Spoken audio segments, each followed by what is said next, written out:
I'd like to welcome everybody. Thank you very much for coming to eDay's webinar. We have a really nice format today, so we're having a conversation between our two speakers, Joan Benach and Branko Milanovic. And we also have Charlie Rogers, who is going to be acting as the moderator of the discussion.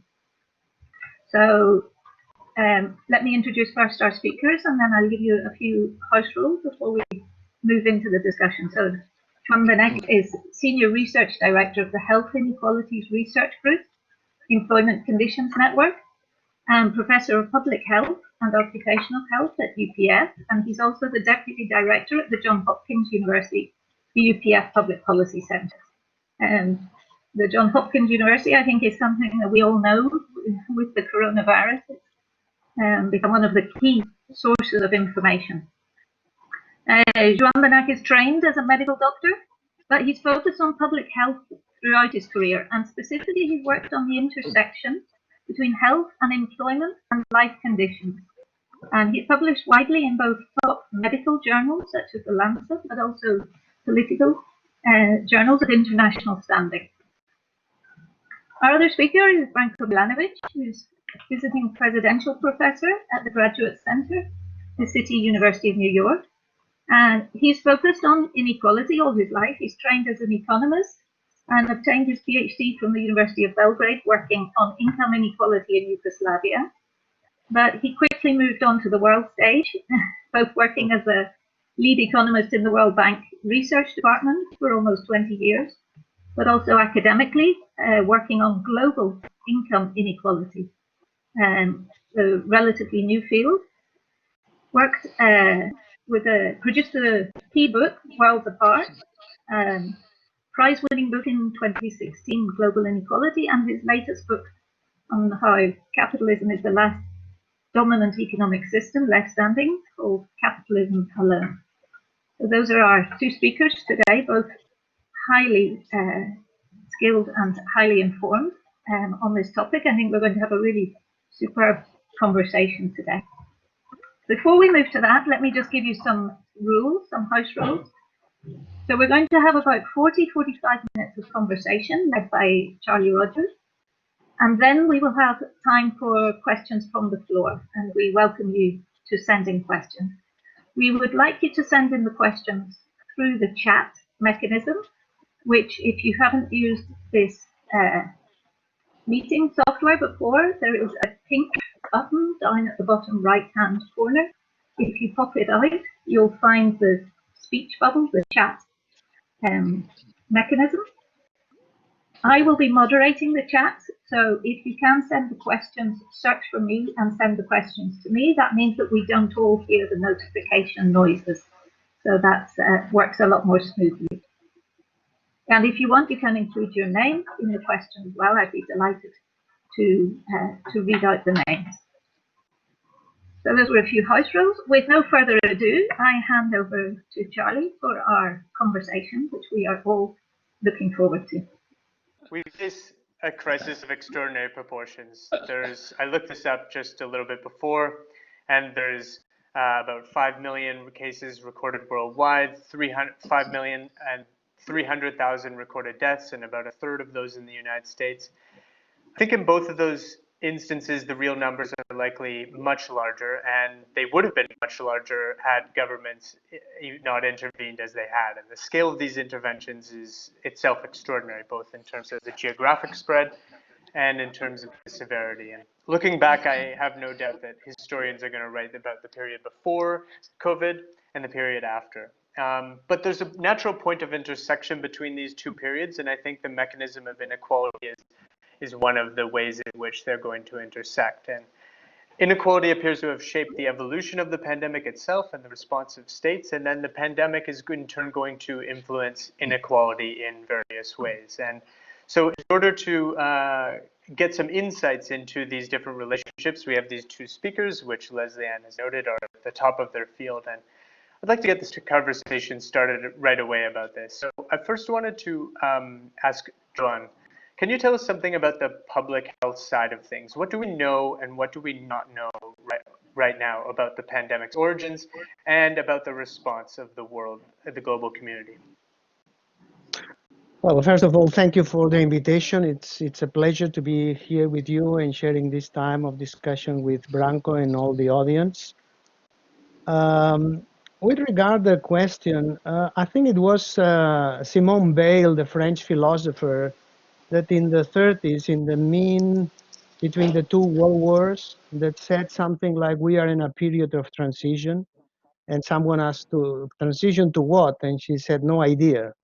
Well, more or less, that's what we are now. It's so complicated to understand. There's so many things going on. But talking specifically about your question in health and public health, I think we have some certainties and many, many uncertainties. So certainly, this is, I think, the fastest growing global health crisis to date. It's a crisis that has made visible many things that in the past were kind of hidden. Of course, we know about the contagiosity, the mortality, the impact that is going on in the world. But we also know that there has been a collapse of many healthcare centers, what sometimes it's called a medicine of catastrophe, in which, at least in Western societies, we have some kind of third world healthcare, at least for some time, for a temporary period of time at least, and with many ethical dilemmas that are common in third world countries, like, who lives, who dies, these kind of things when you don't have enough resources. Also, it has been a time of adaptation for professionals. They have made, a huge effort in many places, in many hospitals and centers to adapt to this very difficult situation. Another thing is that I think this pandemic has put, in front of us something important. Life is at the center of so many things. Sometimes so very important things, but things that sometimes society perhaps hasn't put enough attention. Let's talk about public health. Let's talk about healthcare, social services. Let's talk about many types of work that sometimes today we call them essentials or heroes to the workers, this kind of thing. And of course, not a lot of attention to the elderly, that are the population group that are suffering more on the pandemic. Another important point, I think, is of course the community solidarity. So many, efforts, so help between the neighbors, solidarity networks, bringing food, so many things that are really important, and that, and kind of show us the altruistic spirit that sometimes, is hidden behind a curtain of what perhaps the neoliberal mind has said, that we are kind of selfish and so on. Another thing that we know less, of course, many things about health impacts that we don't know. We don't have any idea about what sometimes is called a post-traumatic stress, or mental health disorders, or the types of medications that are going to be implemented in many places. We know quite a bit about the origins of the pandemic, or at least we suspect that we know, because this is a systemic crisis. And for example, we know the deforestation, the loss of biodiversity, the massive growth of agro-industry, the massive growth in tourism. All of these are factors that are playing a role, and somehow, of course, in the next months and years, a lot of studies are going to be generated and published about these things.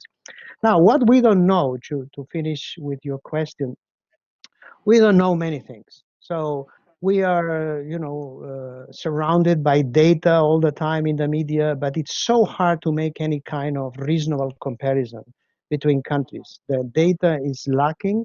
And of course, we know the people who are registered, and we know a number of people, of course, who just died. But is this true? Is this the reality? Or what's going to happen in the next months or years? It's something that is a question mark.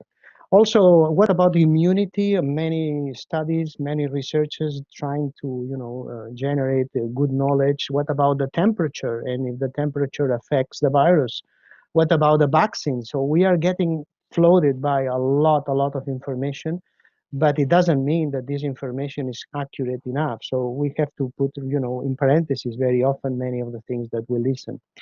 Also, on public health, we have to take into account many waves of information that may affect public health and that at this point are kind of hidden. For example, what about beyond the immediate mortality and morbidity? I already said that it's not so clear that we know this information so well.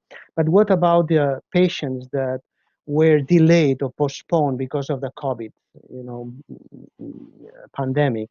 What about the interruption of care from any chronic disease? What about the post-traumatic? I mentioned that stress syndrome, mental health disorders, many possibilities here, emotional impact on stress, many things. Also, the positive side. The positive side is what sometimes in public health we call salutogenic effects. As I said before, people going together, people, putting efforts to help each other. And also, finally, a few more things.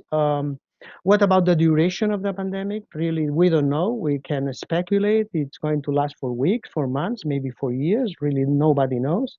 And also, many experts tell us that it's very likely that we are going to have similar pandemics for different reasons in the future. So that's something that we also have to put, in front of us because it's important. And finally, one word about the reaction of different countries for the pandemic. It's so still complicated to understand what's going on. Every day we listen news and in the biomedical journals and public health journals. But anyway, I would say that perhaps I dare to make a kind of, typology, if you wish, about what's going on. So, for example, there are countries that looks like we're kind of well prepared or more prepared than others, certainly. Basically, Asian countries, China, Singapore, Korea, etc. Of course, they had the previous experience of the SARS pandemic and other pandemics before. Then countries that reacted quite rapidly, for example, Portugal or New Zealand or Cuba or Iceland, countries that apparently did a very good job. I say always apparently because, of course, in the future we'll have to analyze very carefully all of this. Then countries that were implemented more or less restrict confinements like Spain, Italy, Germany, in some cases more. We can talk more about that later. And then countries that I would say have been a bit out of the scope, like Sweden, for example, right? So they adopted a flexible type of approach that we don't know yet what's going to happen. In the last data I could read, it seems that the situation is not very well under control, but we don't know yet. And then of course we have the UK. And in the case of UK, we know, because there has been publications about that there were quite poor advisors, advising the prime minister. Not public health was not at the core, at the center. There were, of course, the years of austerity of NHS that have played a role, and then we have the kind of disaster, I would say, what's going on in Brazil, which is out of control, it seems, and of course the U.S. with the weakness of the healthcare system. Donald Trump that dropped, a lot of help to public health and virus surveillance and cut for CDC and EPA and other institutions. And of course, behind all of this, there is also the pressure and the power of corporations and big companies that all the time, of course, are trying to put in motion the economy again because of the, for different reasons that I'm sure that Branko can explain in a few minutes. Thank you. So that's really helpful. So next, Branko, I wanted to ask you, the pandemic response has been hugely disruptive to the global economy, globalization, supply chains, travel, unemployment. They've all been affected. So I wonder if you could tell us about these impacts and about the actions that policymakers have taken to address them. Well, first, thank you very much for inviting me. And secondly, I would especially to Leslie and Charlie who put all this together. And it's really, of course, a pleasure to be with Joan. And it's also a pleasure to see quite a few names of my students from last year who are actually attending the session. So it's really, to some extent, I cannot see them, but I recognize them, and it's really great to see their names. Let me first say a few things about, just continuing what Joan was saying before. I think we are all in a situation that first is absolutely new for all of us. And to be quite honest, I don't think anybody really anticipated that. I was a little bit obsessed with the virus already from January. I remember I was still in Barcelona when I read first sort of stories about the virus in China. But of course, it's different when it eventually hits you in such a way. And I think there was a little bit of a hubris that we had, believing that with development of science and knowledge, basically all the problems are somehow solvable. And problems like climate change, which is difficult to solve, did not hit us with such power immediacy as this one did. So we are really in a transition that, as Jean said, citing Simone Weil, we don't know to what transition because we absolutely don't know the parameters of the problem. So that was a thing more, should I call it, societal issue that we have to face. But then let's go to, to the question that actually Charlie asked me more specifically.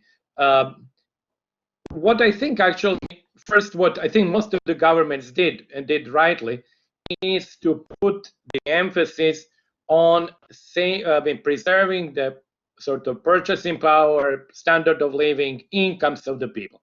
In other words, what you needed to do, and that's what most of them did, is actually to start basically paying wages for the people who lost jobs. Now, what is interesting there is not that we pay wages for people who lost jobs. We do that with unemployment benefit. We do that with social assistance. But here you had an additional thing which was new, is that you really had to pay people not to look for a job. In other words, you had to pay them to stay at home. Because that's what the epidemic does. It's actually, if they start walking around and looking for things, then obviously it sort of undermines the objective. And then, of course, it's a little bit strange that you are actually paying somebody with specific request, basically, that he or she does nothing. So, there was a little bit of a, I think, intellectual or sort of adjustment to that. Then the second issue is, how long is this going to be feasible? And now, of course, the governments have done it in Europe, probably slightly better than the US, although the amounts of money that the US has actually sort of decided to allocate for this crisis, as you know, are enormous. The first bill was $2 trillion. That's actually almost 10% of the US GDP. So we are talking about unprecedented amounts of money. We are talking about the fact that actually now the state is basically hiring, if you will, a significant percentage of the labor force. But if the crisis like this were to continue longer, obviously you cannot keep on doing that probably longer than 6 months, maybe at most 9 months. So then you really face this issue, which I think you don't face now yet, and you didn't face in the beginning. You didn't have a trade-off. I think actually it was wrong to believe that you had a trade-off between opening the economy and saving lives. I think that actually saving life was a precondition for having an economy and having a recovery. So I don't think there was at all a trade-off. Then Equality recently had a very nice also paper on that, essentially saying there is no trade-off. You have to realize that with a contagious disease like this, the trade-off doesn't exist. But obviously that cannot continue forever. So at some point, essentially there will be issues, either opening up the economy, either reducing the payments that are being paid, or doing something else. So this is actually something that we will have to, I think, face down the road. We don't face it yet. And then final point, very briefly, because I think we could still talk about that, is that we have had now really a very clear, clear realization that there are two types of workers, if you will, to generalize. There are some people like us who actually basically have incomes that have not changed very much or at all. And we are protected because we can do things, remotely. This is not ideal, but this can be done. And then on the other hand, you have workers whose physical presence is absolutely indispensable for the jobs, and who either lost money or who have actually to face possibility of infection. So, this is something that, again, before the crisis, we did not see in such form because we didn't face the issue that we face now. So these are all the new issues, and I'm sure we'll talk more about them. Wonderful, thank you. So to get on to the topic of inequality specifically, the pandemic has occurred in a world that has all sorts of different varieties of inequality within country inequality, global inequality. And the interactions between that and the pandemic seem to vary depending on what we are considering. And so it seems like when we look within countries like the United States, for instance, certain historically disadvantaged communities have been particularly affected by this. And this, I think, taps into exactly what you were just saying, Branko, a bit. And we see similar things elsewhere. But at the same time, taking a broader global view, the crisis has primarily been affecting the countries in the rich global north, if you will. And so that pattern's actually quite puzzling. Inequality seems to be linked to the pandemic, but in sort of contrasting ways, depending on how we look at it. So how do you understand these links between the two? I don't know if, Joan, you want to jump in on that first. Well, let me say a few things about the field I know better, of course, which is public health and the impact of all the crisis on health and health inequalities. Of course, when we think about that, we have to assess both things at the same time. So it's population health on one side and it's health inequalities on another side. Of course, it's too early because it's too early to know exactly what's going on. It's going to take months or years to know with more precision, the impact of these inequalities. But we have to think that health inequalities is a very important indicator of social justice for reasons I'm going to say. Sometimes this is not so clear. Sometimes people think about health and health inequalities as a medical issue only, and it is, but it's basically not the most important thing. Anyway, so I think that of course the populations that are suffering more from health inequalities impact are the elderly and the working class people in some neighborhoods. And this is a very serious threat to this population, not only in Western societies or Western countries, of course, in developing or low-income countries. Now, everything looks like that this is a pandemic of inequality or a pandemic of health inequality in that sense. It seems like there is a ring. And, okay, if you can hear me well, that's fine. So it looks like this is a pandemic of health inequality that it's going to amplify previous social inequalities. We have to think that, just using data from the standard institutions, United Nations, and so on, the amount of workers in the world that are working under the informal economy, something like 2,000 or more million people working on that situation, something like 2.5 billion people who just earn something like less than $5 a day or something like that. Something like 5,200 million people who do not have comprehensive social security systems, meaning child or family benefits and so on. And many of them do not have even a single of these characteristics. Maybe 800 to 1,000 million people under hunger situation or malnutrition, and for example 300 million in Africa who do not have clean water. So anyway, so this is a rough picture, but quick picture of the world like what we know today in using the data, the indicators that are provided by general institutions. Now, to me, the most important disease of our time then, according to this perspective that I'm trying to sketch here, is not tuberculosis, it's not malaria, it's not AIDS, or it's not COVID-19, but it's health inequality, because health inequality gathers many of these components under the same characteristics of the different social groups. So, and then I'm going back to the first point I was trying to say. So why then I say that this is a pandemic of inequality? Because the key causes that create different impacts of the pandemic are not basically biological. All the time we are listening the media about the virus, and it's normal, it's understandable. And about epidemiology, and epidemiology is also understandable. Probably for many people it was the first time that they listened the word epidemiology or this kind of discipline.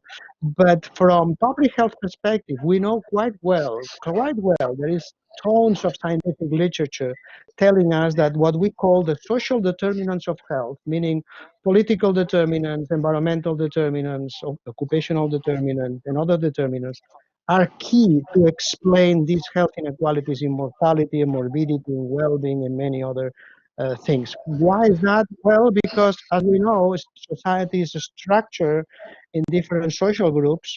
So when we understand and analyze these social groups by class, by gender, by ethnicity, by migration, by territory, and other identities, and we put all of them together, it's perfectly understandable that through different pathways, these social, political, economic, environmental, and occupational determinants affect the lives of so many people, because housing is affected, work is affected, the environment is affected, the policies are affected, so many things. So still, we don't have the information to know exactly what's going on. We just begin to understand a few things here or there, but everything looks like that this is going to be a pandemic of health inequality.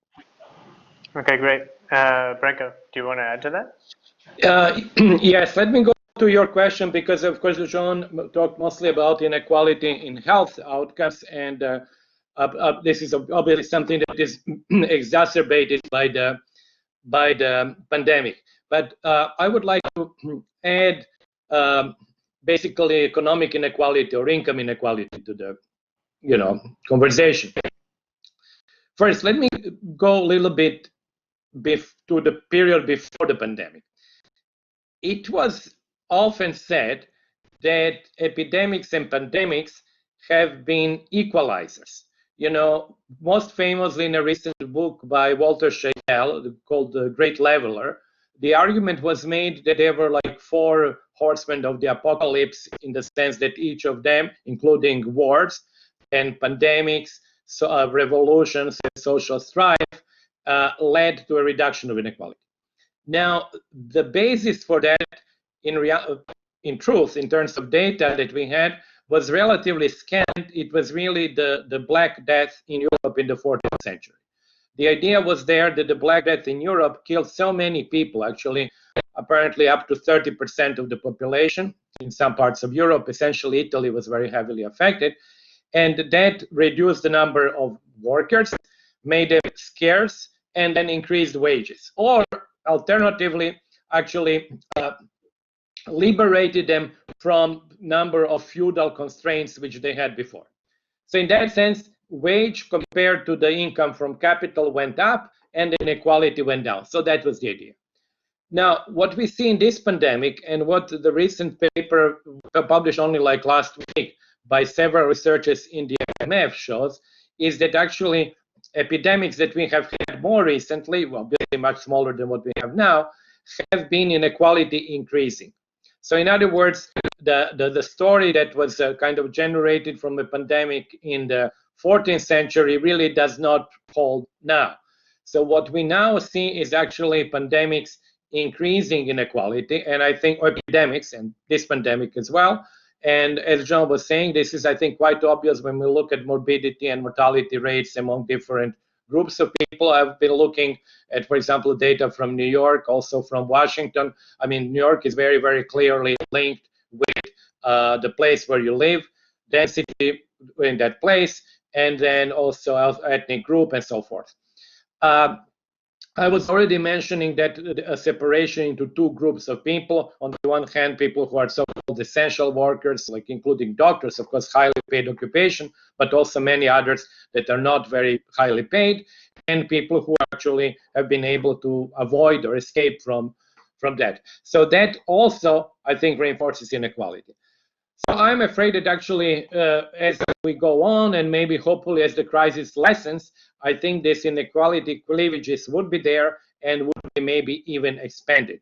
So we should be really ready, I suppose, when the crisis either is somewhat resolved or fully resolved, to go to the same issues, but in much worse shape that we had after the global financial crisis. So that's from within country inequalities. Again, we will talk more about that later. But to answer the second part, which is actually intriguing, is between country inequality. there we really deal with the unequal impact on the pandemic on countries. For example, let me just take two very clear examples: China versus the United States. China has recovered relatively fast. The expectation now is that China would grow by up to 3% per year, positive growth rate. On the other hand, Europe and the United States will have negative growth rates, so the gap would actually diminish between China and the rich world. In other words, that gap has been reduced anyway over the last 40 years, but now the gap would be reduced even faster this year and next year. That, of course, is something that leaves out of the equation countries like India, where actually I think the crisis, the pandemic, is only hitting now. Whether it would be very severely affected or not, we don't know. But that's a very important thing from the global perspective, not only because if the crisis is very severe in India, it can mean, thousands, or maybe even more, dozens of thousands of victims. But also, India, when we look at the global convergence, of global incomes, India is now with China, or actually even more important than China because it's a poorer country, it's really the engine of global equalization. Because for global equality, reducing global inequality of incomes, you need large countries that are growing fast. And India was actually providing that. Now, if India gets really very badly affected by the pandemic, that engine of equalization would be really severely sort of affected, and we might not actually have a reduction of global inequality. So we might end up with a situation that we have increased cleavages in health inequalities, increased inequality within countries, and even increased inequality between countries. This is the last point, is something that is new to me, because I was, until about 2 weeks ago, I was actually hoping that India would somehow escape the disaster. But now I'm less confident of that. And if it were to happen, I think we might have actually increased inequalities in all three domains. Okay, great. Well, so it's always risky to make predictions, as they say, especially about the future. So we have your predictions. So Joan, I wanted to give you a chance to tell us sort of how you see the links between the pandemic and inequality and evolving inequalities moving forward. And so Branko's has given us a little bit of the flavor of the economic side. How do you see the crisis impacting the social and health inequalities moving forward? Well, there are so many aspects to consider. In general terms, I think the pandemic is going to be a disaster in many countries, as I was trying to sketch, using different cases. But the information that we have is limited. I would like to focus perhaps in a couple of examples that tell us perhaps a different picture or different view of what's going on. And the examples are close to me, because the examples are Italy and Spain. That these are two of the countries that have suffered most from the pandemic. The case of Italy is very interesting, because most of the cases, at least what we know in Italy, has happened in the northern part of Italy, right? So it's the Lombardy region accumulates an excess of mortality, which is incredible in comparison with the rest of the country. And we can ask why. So I'm going back to the point of the social, political, economic determinants of health, which are crucial to understand what's going on in terms of health inequalities in general. And according to reports from journalists, researchers in journalists who has been trying to understand what's going on in this region of Italy, we know that the pressure of the powerful big industry called in Italy Confindustria has been putting a lot of pressure to open up again the situation in that region. Meaning that it was, they declared that some of the red zones of the Italy were not declared anymore, etc., etc. And that means that this probably is very likely one of the causes of the disaster that has happened in Italy. In the case of Spain, we have that the director of WHO regional office in Europe said that quite recently, couple of weeks ago maybe, that half of the of the deaths in Europe were elderly coming from nurse homes and residences, right? And that's what happened in Spain. A lot of cases, a lot of the deaths have come from people, from elderly people who were in these residences. And we can ask why. We can ask what is the reason behind all of these deaths. Well, 3 out of 4 of these residents of these centers have been privatized or are subsidized by the state, but with very, very poor conditions in general. So we know, for example, if you take typically public residencies in Spain, you find that in the last 10, 15 years, there have been cuts, austerity, very low salaries, very precarious works, lack of resources, and so on. Okay, you have the money to go to a private residency. Perhaps you have, classical music, you view documentaries, massage, and all kinds of training and care. So it's a completely different picture. So I think that when we go to the health inequalities, of course, it depends very much of the country that we are looking for. It's very difficult to understand what's going on in Brazil and in the favelas or in India or in the center of Africa.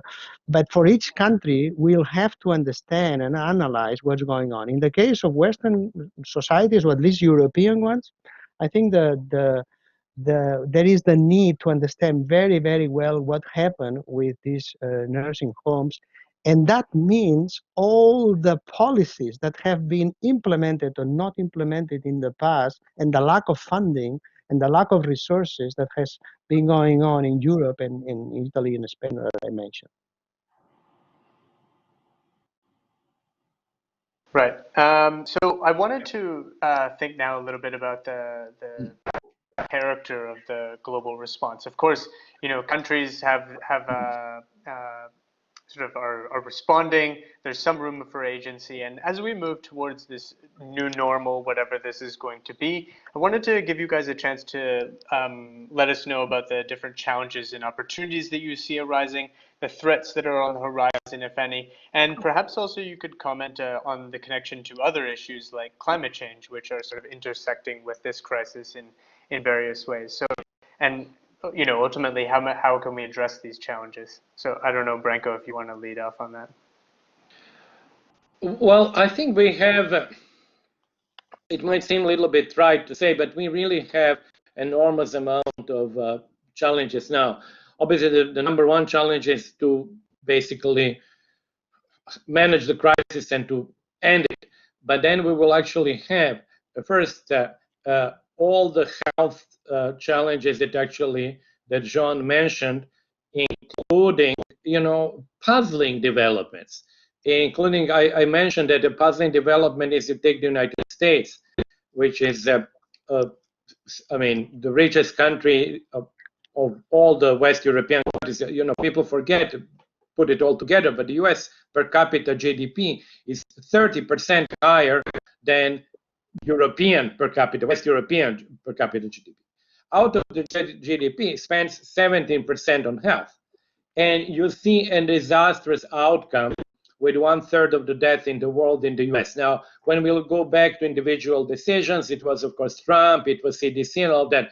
The question, I think, is a deeper one. How did the US actually come to the situation that such decisions were taken and that the toll was so exorbitant? So there are really a number of issues that I think we will have to address, including excessive privatization of the health sector, including what I've read, for example, that one of the reasons why Germany did well is because they luckily failed to follow the recommendations of the consultants that wanted to reduce number of beds, ICUs, and everything else, because that was considered inefficient.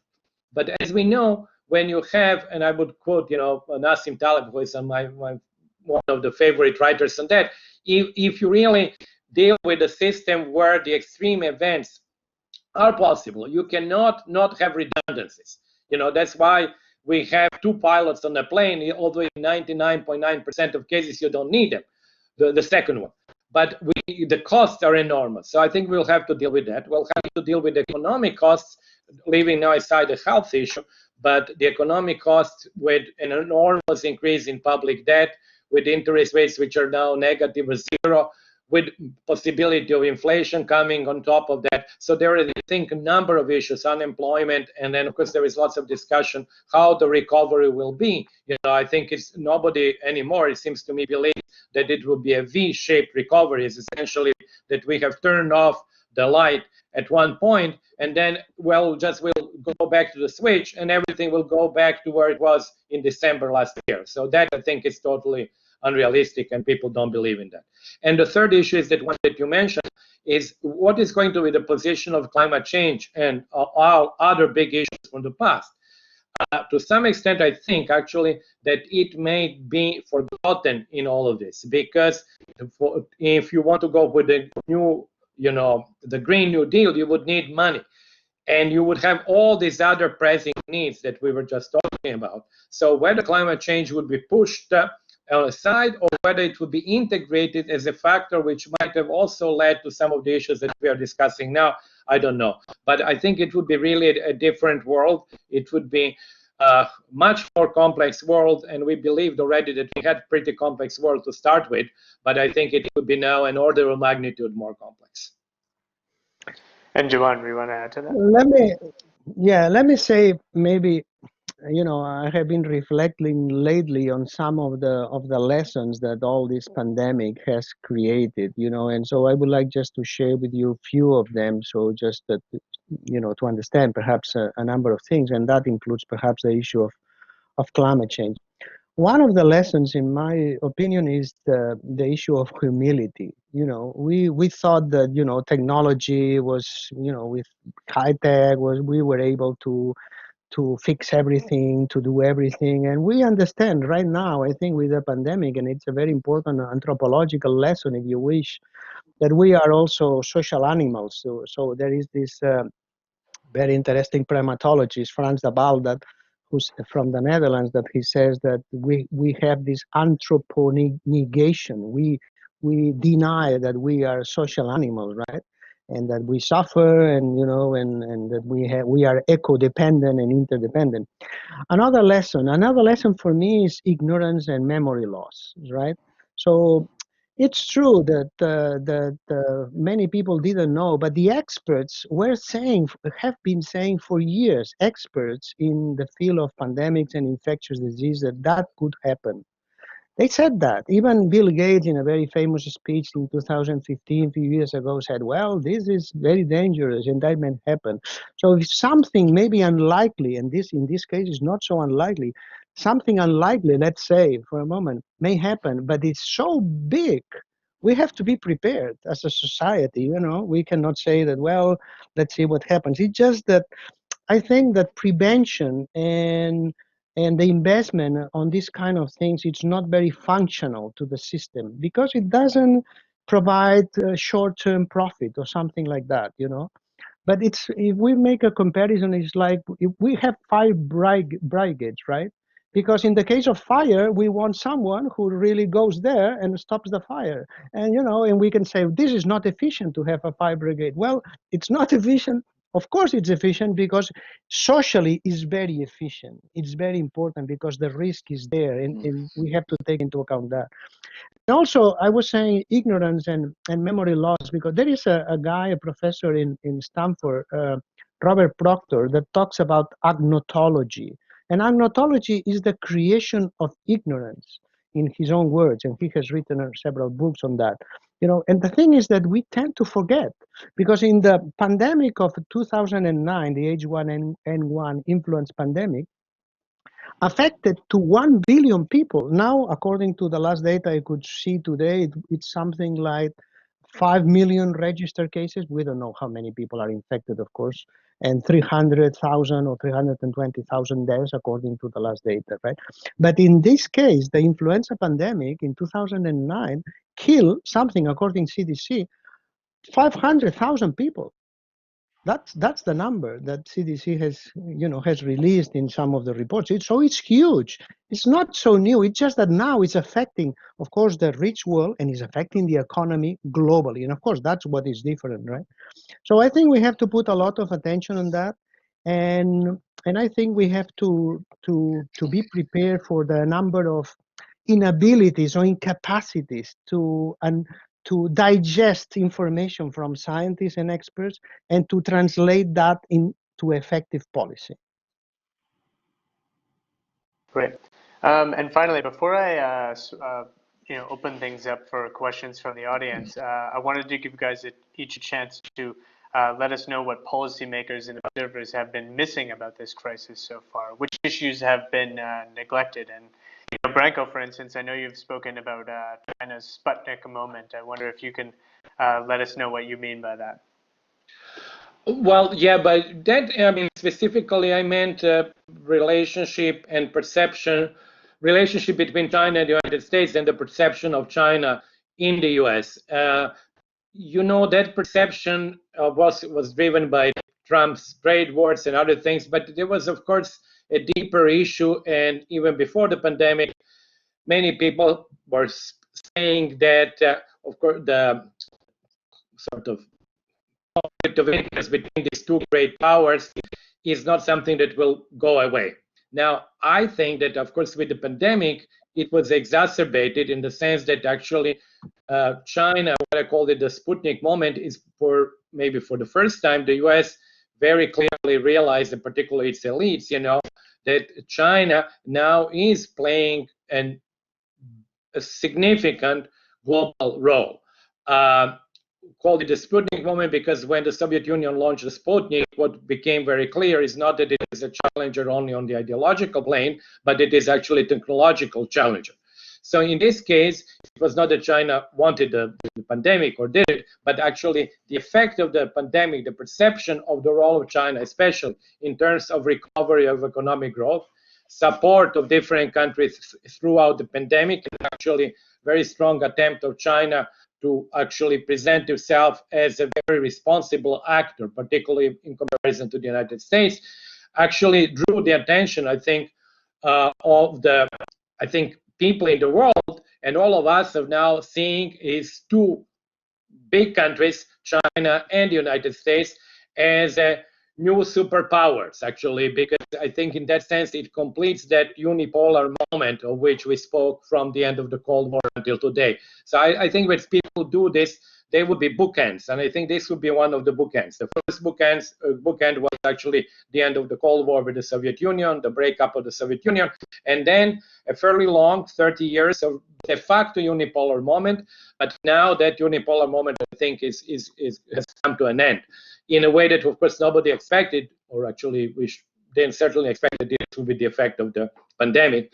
But that's how it happened. So that's what I meant by the Sputnik moment. And last point on that was actually, I think it was interesting to look at the very diverse way that the two systems have reacted. In the case of China, of course, China has afterwards, after the original hesitation and lack of response, has really been able to centralize resources in a way that was actually unthinkable for the US. As we know, they have moved lots of personnel, doctors, nurses, and all of that to the Hunan province and then Hubei province, and to Wuhan. On the other hand, what was in the US was really absence of the federal level, of the top level reaction. But then very interestingly, it shows the resilience of the US federal system, where now you have really governors, particularly California, New York, and the groups of states making actually a very sustained effort to control the pandemic. So, the level of response in the US has been at the state level, which I think shows resilience of the American federal system, even when the top was really quite inept in dealing with the crisis.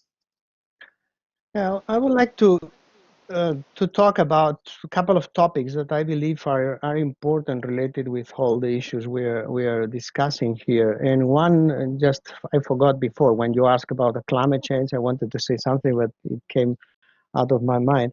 And it's the issue of, I think we have to be aware of the ecological crisis, that emergency that we have ahead, which goes much beyond the climate crisis. The climate crisis, of course, it's terrible. If we don't do quickly, many things, the impacts on the world are going to be enormous. But we have information from scientists. We have information for 50 years the dioxide, carbon dioxide is going up, and that may have an effect. We have information of the systemic impacts in the ecology. This is something that if we just say, well, it's important, but it's not so important, and we keep moving on in the same fashion as today with, let's say, the business as usual type of thing, we are going to be in very big trouble in the next few months, years, decades. And I'm just going to say few numbers, or few, just to illustrate what I'm saying. So, for example, right now, and this is science, this is not just opinion, because because it was opinion, we could say, well, it's your opinion, it's my opinion. This is scientists. 90% or more of scientists agree. We are using 1.7 planets, right? At this point, Spain uses 2, US uses 4 planets. It's like you have a forest, you are taking trees from the forest, and the forests are not replacing at the same speed. So in the end, this is going to be a disaster, a catastrophe, right? So we have the climate emergency, we have the degradation of ecosystems with the loss of diversity, and so on. We have the public health and inequities that we mentioned. And one thing that is hidden, and at some point, sooner or later, is going to be in the media. And let me tell you, the governments know, the military know, the big companies know, which is the energy crisis. We are going to be in very big trouble in the next few, let's say, decades, to be, a little bit safe, because we reached the peak oil in 2005, 2006. So right now we are getting less and less good oil to do many of the things that we, work in the economy, the companies, the industries, the planes, and everything. Inevitably, that's my opinion, but it's not my opinion. I think there is a lot of scientists that, of course, are experts in the field, and I'm not, that sustain this point. So this is called the great acceleration. Under capitalism, everything is getting faster and faster. Of course, the pandemic put, something like a break here for a few months. But if after the pandemic, after a few months, we come back to the same type of economy, we are going to be in big trouble. And let me add one more thing, maybe for the discussion, maybe useful or interesting. And it's something that historians have put attention, and it's something like what they call collective fear. So fear is an individual emotion that everybody has, right? So everybody feels fear when right now to be confined or be hospitalized, or your child is sick or something like that, right? But when we talk about collective fear, we are talking about something more serious. And of course, historians talk about what happened in the 20s and 30s, what happened from after the Second World War, and the trade-offs and the balance of power that were created at that time. So right now, in my opinion, there is a wave of neo-fascism. We can call it in different ways. There is someone has called the international, right wing or something, right? And right now there is a progressive international that started some weeks ago or some months ago. So I think that the point of understanding that neo-fascism is outdoor, is very close to, to show their face in front of the potential situation we are going to see in the next months or years because of the crisis, because of the, with this crisis, there can be waves of migration, there can be a lot of poor people in the world, there can be violence, there can be many things may happen. And this is not, this is already written by some people. So I think my point is, I think we have to put a lot of attention to what's going on, and specifically to this, in my opinion, strategies. And Trump is just one example. We can call it neo-fascist, we can maybe use another word, but psychologists talk about these people who are psychosociopaths. And there are studies on that, and they say that on top of industries, the rate of sociopaths, it's multiplied by 5 compared to the rest of the people. And to me, there are people like Bolsonaro in Brazil and other people clearly, get all the standards to be called sociopaths. And if we are in the hands of these people, I think that, as I was saying, or I was trying to sketch at least, I think this issue of neo-fascism is a very important one in the next months or years to come. Okay, wonderful. So I think at this point, I'm going to open things up for the general discussion. Well, we do have one question here already, I believe, so I can start off with that one. So the first one's from Angel, and he wanted to ask whether you could comment about the policy recommendations for governments to tackle inequality within their countries in a post-COVID environment. Are these different conditions, or are there different considerations that you should be taking into mind? Well, is it for me or? Why don't we start with you, okay. Branko? Sorry. Okay. It's a difficult question because I think it's very very broad. I think that what we are dealing now is like when the house is burning. So basically, you do really short-term policy measures, and that's what is happening now, both in terms of guaranteeing wages, paying companies just to stay in business, bailing them out, and then involving these massive amounts of money that, of course, in Europe is also now with ECB and with all these other issues between the countries, it's enormous. Now, what will happen, and particularly in Europe, one of the big issues is also the Italian condition and whether there will be euro bonds and all that. So I don't want, this is not really, it's more of a macro area, so I don't want to go into that. But I think that what would then happen down the road, maybe next year, is that we would actually have to decide whether neoliberal policies that have been pursued for a number of years and which have had in the health domain, I think, quite disastrous results, particularly in rich countries where we actually expected that they would be much less affected.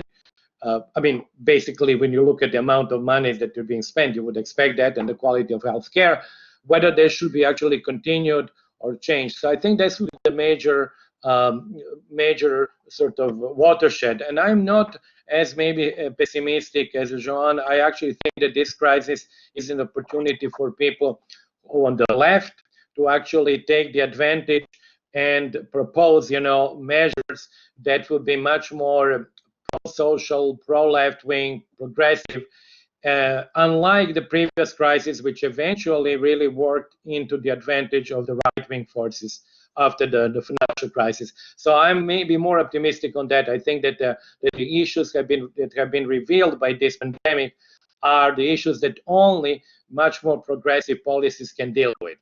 And so that's my opinion. I'm not always very optimistic guy, but on this one, I tend to be rather optimistic. Oh, but it's not a matter of being optimistic or pessimistic, Branko. I mean, what I just said, I think it's information. It's when I was talking about the ecological crisis, this is something we know. We know that moving into the same direction, we are going to the disaster. So we have to really change. And of course, I agree with you that neoliberal policies needs to change. Otherwise, this is going to hurt a lot of people. One thing I think we should do is to recognize the problem, the causes of the problem, and to understand more deeply what's going on. The causes is something important. When we look at the media maybe describe the problem. Maybe they say the people suffering here or in India or in different places, but typically they don't explain why this is happening, right? Not the specific causes, but the roots of the problem. And the other thing I would say very briefly is that, of course, we need to protect the people. We need to implement policies at the work level or social protection level, etc. Because at least for many years, a lot of people is going to be hurt. And at the same time, with an eye in the ecology. Okay, great. So there's another set of questions that are about sort of unaddressed aspects of inequality and the impact of the pandemic on this. And so one of those is on wealth inequality, which I think is directed specifically at Branko, and how do you see that impact? But then another one is also really important, which Miriam brings up, which is about gender inequality and the impact on the crisis, and especially on the response on gender inequality and domestic violence in terms of causes in terms of reduced Yeah. productivity and so on and so forth. And so I wonder whether you could comment on both of those, and I'll ask both of you, but Branko first. Yeah, I would comment on the first one on wealth inequality. Like many other things, we are of course in very difficult, and we are in a fog. You know, we really, it's very difficult to tell what would be the effects on some of these things. On wealth inequality, I would make a comparison again with the global financial crisis. You know, the first impact of the global financial crisis, and I think to some extent of this one, also affected the rich people through the channel of reduction of the value of assets that basically go through the channel of the stock market and the reduction in the value of shares. If obviously if you lose wealth there, then obviously your income also goes down. So what we have seen in between 2007 2010 is real income loss at the very top of the US and UK income distribution. So something similar could happen now. Although there is a little bit of a disconnect, people have written about that, about the stock market in the US actually now recovering, whereas the unemployment is at all-time highs. So very sort of divergent developments. But then within people who have lost, actually, there are also people, and then somebody I think asked a question, for example, what would be the policy towards people who have benefited? Let's take the Amazon and Bezos and others who have really become even richer now. And they are really, I think there may be arguments that I've heard already, stories about that maybe we should really go seriously for the wealth taxation that was already proposed. Piketty was one of the main proponents and remains one of the main proponents. So I think there are greater arguments for that. And even if one does not really feel that there is enough political support to do that over the forever or in the long term, you could actually introduce some kind of a temporary wealth taxation for 2 or 3 years, which would be really linked to the crisis response, and especially would, I think, actually hit the people who have made lots of money. Now, let me on that a small point, because I like to mention that because people forget. What was also remarkable is, in my opinion, is the lack of response from the very rich people. With exception, the two exceptions that I know is Jack Ma and Bill Gates, because everybody else has been promising for years, and every February in Davos, that they would give 95% of their wealth or whatever. They've been remarkably silent during this crisis. And I think that's something also that we should keep in mind and remember when we hear all these promises that are very easily dispensed, but when the need strikes, the people who made the promises kind of disappear. Okay, let me say then few things about gender in this division of labor. So, of course, gender is a very important one, is a very important, I think I already mentioned this, but we can call it in different ways, but together with class and ethnicity and other factors are key to understand many of the things in terms of social inequalities, health inequalities, and so on. One of the key issues to me that also the pandemic is making it more visible is the crisis of care. I think I also mentioned that. And who is taking care of the elderly, the children, of course, are mostly women. And women basically do the job at home for the most part around the world and basically in all countries. And this is hidden. And this is not counted by standard measures and economic measures, at least very often, right? So that's a point that feminist economists have been saying, that this has to change. And by the way, I think that, in my opinion at least, and it's not only my opinion, I think we have to get rid sooner or later of GDP. GDP is not a very good measure. I mean, of course, it measures growth, it measures economic activity, is useful to account of many things. But I think that there are a lot of attempts to say, or to assess, social development in a different way than what GDP measures, right? So I think that's also an important point related to the indicators we need, that is connected with the gender issue, but also connected with the ecological issue we mentioned before. Okay, great. Thank you for that. The next question was from Pablo Astorga, and he was asking about the impact of the crisis on migration flows and whether this is going to be a boost to migration flows, and we can imagine that as a result of income gaps between the global north and south, and then on the other hand, of course, the very real restrictions on travel as a result of public health measures. And so I wonder if you can speculate about that as well. Branko, Okay. first. Okay, very briefly, I think that well, first we are in a very special situation now because people cannot even move between the countries. You know, I mean, means of transportation have become, I mean, much less than in the past, and obviously you have quarantine and all that. But the gaps of income between Europe and Africa are enormous, and I think what the crisis will do will accelerate, of course, that. I think for when it comes to the European situation and migration, this issue, in my opinion, is a secular issue. It's an issue which will be with us for at least 100 years. So depending how, of course, Africa is affected by the crisis, it can accelerate these gaps. But I think the gaps are so large that I would not see this crisis per se as it seems to be making so much of a change, because as I said, you know, this is historical gaps which have become now very, very big. Yeah, so I would just think that actually it would, if anything, it would probably accelerate this. Yeah, of course, we don't know. We don't know. This is too, you know, so many things going on, but it looks like, you know, the migration is going to be an important issue. It already is a very important issue, but if we put together all the elements that we are discussing in this conversation, I think that it's likely that migration, it can be waves of migration coming from rural areas, or maybe from urban areas to the rural areas, who knows, depending on how things go.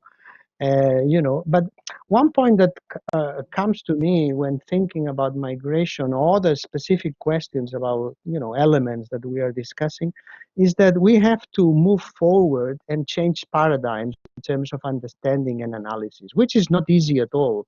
But all the things we are saying, so migration, work, the poverty, and everything happens at the same time, right? How to deal with that? We have to move forward and go from the analytical perspective to move to a more integrative type of knowledge, in which we put together. And that's something that that was said. You know, I remember Mark said that many years ago when we said something. He said something like, "We know more and more and more about very tiny things, until the end we know everything about nothing." You know, so with this specialization of knowledge, which is very useful, by the way, it's very useful in science, in biology, in all kinds of sciences is very useful. But at the same time, globalization and the way we see today the reality in the world as a human thing, as you know, many philosophers and sociologists have said, we are only one human kind in a global, in a one planet, you know. So that is happening now. So we have to move forward and try to develop analyses that are more synthetic, more systemic as well, in order to understand what's going on in terms of this issue on migration, this issue on work or labor, on poverty. There was this famous quote from a Swedish economist, Gunnar Myrdal, who said something like, we tend to think in psychological problems, economic problems, sociological problems. And he said, well, what we have are problems, not just psychological or sociological or economic problems. And we have to face them as a whole. And of course, universities and research institutes, etc., often, at least, are not well prepared to deal with this type of issues or problems, with some exceptions, because in the world, of course, there are very good universities and institutions that deal with systemic issues, or systems thinking, as it's called, and also sometimes even with a historical understanding of the problem. Okay, great. So I have a couple of questions that are on a slightly different thing, but still building on this theme from Alicia, from April, and sort of expressed in different ways, which is the role of the state and how you see it evolving in response to this. And so there's the broad question of sort of how national governments and states are going to be changing in response, but then also more specifically about public health systems. And I'm sure that the answer will be somewhat different depending on the country that you look at. But so what's your sense, Branko, about how the state's going to evolve moving forward?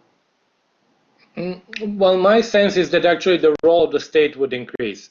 So it seems to me, as I was saying actually before, it seems to me that the issues, the problems that have been revealed by the crisis are the problems that were often due to the lack of the role of the state. And to the fact that we have followed policies that are in the short term seemed very efficient, very lean, and that really did not build any buffers, that did not really make adjustment for any redundancies which are needed in a crisis. And that can be really only done either by state regulation or the more active role of the state. So I think that actually the state will be back as the result of the crisis. So that would be my general view, which then, of course, probably would mean also much greater role of the state also in the health sector. Yeah, just to add maybe that questions that I think are important are the connection or the links between the state and the big companies. So what kind of regulations are there and what kind of independence the states have? This is, I think, an important thing to discuss, I guess. And the other is the connections between governments and social movements, and especially, ecological movement, feminist movement, all these kinds of interactions are an important thing that in the next months, years, is going to be very relevant, I think. And with regard to the public health system, certainly we have, we talk a little bit about that. We need much stronger public health systems that take care not only of the medical things or hospitals or biomedicine or research connected with biology, which is of course important, but what about other issues that basically are at the core of public health? Public health means population health, the health of everybody, including, of course, health inequalities. And as I mentioned before, all of this is connected with many of the issues I said about the social determinants of health and so on. So we have to get a much stronger systems of public health in a broad sense in the countries and globally, because now we have this crisis with WHO and all these discussions, right? So we need really globally systems that can identify problems from different places, and the pandemic is a very good example, with more stronger surveillance systems, systems to cope and to do things that right now have been a failure in a sense. Okay, great. We have another question here about strategies for dealing with inequality in countries like India, but also there's another question that's kind of related about countries in Central America. And I wonder if you can talk about some of the issues that are specific to inequality in the crisis in those regions or in those types of emerging economies. Branko. Well, I'm not quite sure really, because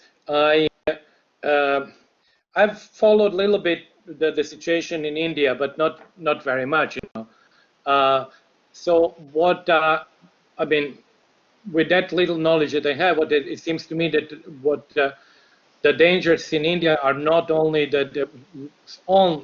first is actually the effects of the crisis on livelihood and lives of thousands of people, and difficulty of implementing social distancing in the conditions, not only when you have large population, but actually that population, we talked about that in the case of Central America or South America, people live, of course, very close to each other. They have, favelas in Brazil, they have really sort of settlements with sometimes no water, no other amenities. There was recently some, very sort of striking statistic, number of people not only who don't have access to water, but problem of people who don't have access to soap, so you cannot really wash your hands effectively.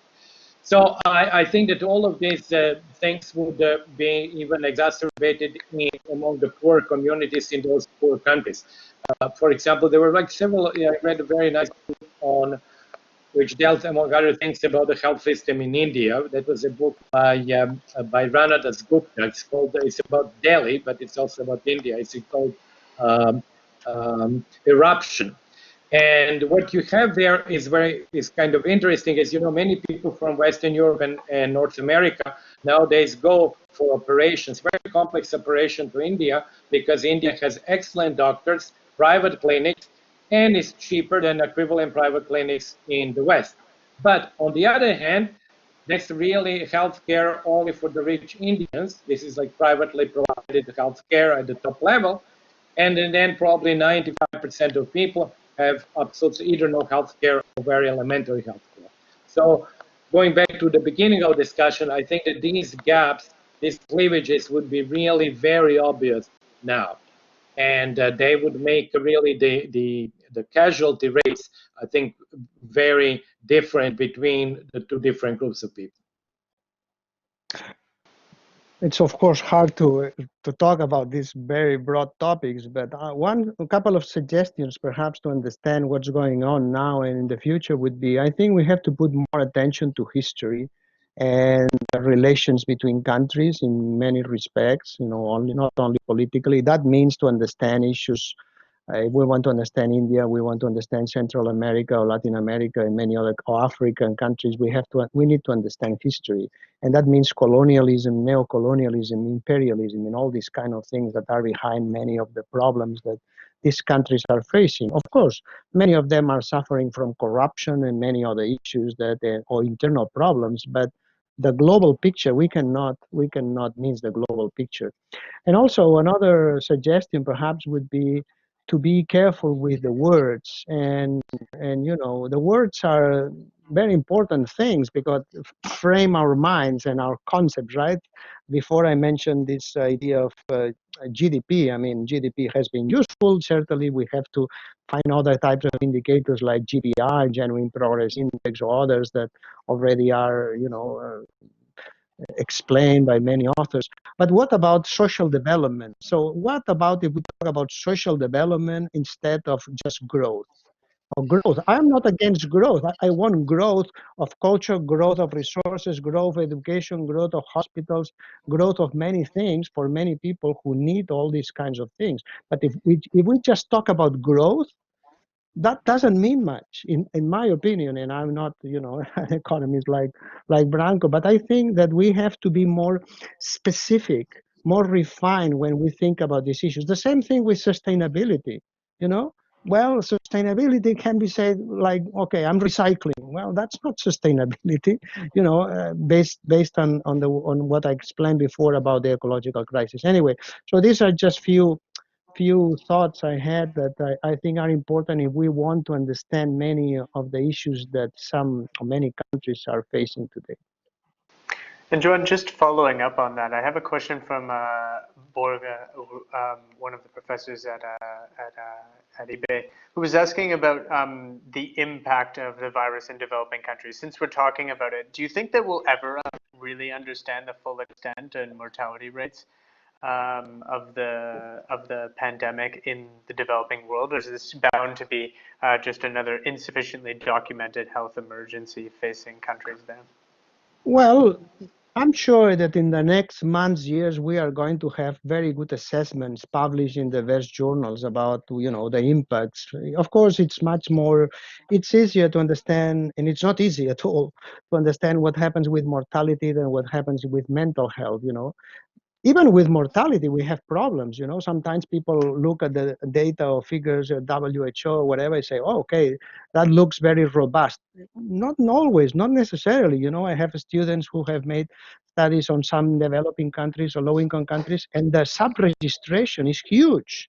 So it is, so we have to be very careful with the data. But at the same time, and not be naive, sometimes people use the data, and because, you know, the data and numbers look very neutral and look very robust, and we have to be very careful the way that they are developed. But having said that, I think that, yes, I think that in the next months, years, we are going to have very good assessments of what's going on, keeping in mind what I said before. But ideally, we should need to integrate these layers of information in these layers of causes with more integrative type of, you know, of analysis, let's say, which is not easy, of course. At the same time, maybe in some cases we are not going to have very solid data, but in in all in all cases we can have very good estimates. For example, think about the Iraq War. In the case of the Iraq War, do we know how many people were killed? No, we don't know. But there were people, if I remember correctly, from Hopkins in a study, that going house by house and asking questions to the people, how many people died from your family, and etc., etc., come up with an estimate that perhaps 1 million people were killed under that war, you know, things like that. So, you know, depends of the place, depends of the quality of the registers, depends of the analyst. It's what we call research capacities, right? Health research capacities or health inequality research capacities. But good assessments are going to come, definitely. And then he also had another question specifically for you, Branko, which was sort of starting from the idea that at the end of the financial crisis, the newly gained importance of central banks and other technocratic institutions sort of had this undermining effect on democratic governance. And he was asking, are we going to see a similar thing occurring this time around in this pandemic? Well, yeah, obviously we don't know, but such institutions like central banks have, of course, become more and more important, and it's very clearly now, I mean, seen again, not very dissimilar from the previous crisis, but in a more, how should I say, more acute form. You know, let me just sort of put the reaction in context. During the global financial crisis, it took more than a year for the US START program to be actually voted in Congress and to be implemented. Here, the reaction was much faster. We are talking about weeks rather than months in this case. The amounts are larger. The depth of the crisis is larger. So that, of course, would also mean that the role of some institutions like the central banks and so on would also become larger, because they are now really the key institutions that are kind of managing this crisis. But I think politically, I believe that if indeed the crisis leads to sort of reassessment of certain policies that have been conducted in the past, I think that actually it would again, in my opinion, would be an opportunity for the people who would like to see greater role of the state, greater regulation of the private business, greater, lower ability of the companies, what Jean was saying, to actually take over regulators and to control the regulators. So in that sense, I see that this crisis as an opportunity for greater accountability to the population. Because population has been obviously very severely affected by this. People have been very severely affected. And I think that there will be a demand for greater sort of participation and accountability. And that's what motivates my view that this is a crisis whose political effects would be different from the previous one. No, I just wanted maybe to add that I think we need a new paradigm, I guess, after this pandemic needs to be born. I don't know what kind of paradigm, but needs to be really very, very powerful, similarly to what happened after the Second World War and the reforms that were implemented and the United Nations and different institutions. I think we need to do something very, very big after this pandemic. If we reiterate the old solutions in a sense, I think it's going to be a disaster. And also taking into account what I said about the ecology, which to me is crucial. Without, in my opinion, if we don't put together economy and ecology, it doesn't work. We need, at this point of history, we need to work together, putting economy here, ecology there, and of course other issues. But these two are essential, because we live in one planet, and the planet has become very small, you know, and the resources are limited, etc. Charlie, may I just interject one small thing about this international coordination? On that, I'm very pessimistic, and let me explain why. If you go back, and actually, I think either you or John mentioned, of course, the United Nations.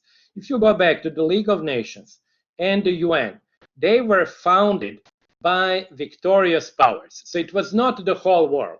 It was founded in Versailles. Whoever won the World War I, we know that was the Western powers then. UN was founded by the Western powers and the Soviet Union when they won the war. I mean, as you know, Germany was not even a member. And actually, even the name United Nations was used for the group of countries that were actually fighting Japan, Germany, Italy, and so forth. So that was the unity that they had, and they were able to impose that. If you look at the world today, that kind of unity doesn't exist at all. We have all the major countries which are at loggerhead with each other. China, US, Russia, Brazil, India. So I just don't see a political ability or will to do something like that. If anything, we are actually in the process of dismantling all the institutions and undermining them. WHO, we have talked already about that, but also the power of the United Nations, the power of different UN institutions. So we are really, in that sense, in a much worse situation than we were before. And that's why I actually think there is no collective likelihood of a collective action at that political level.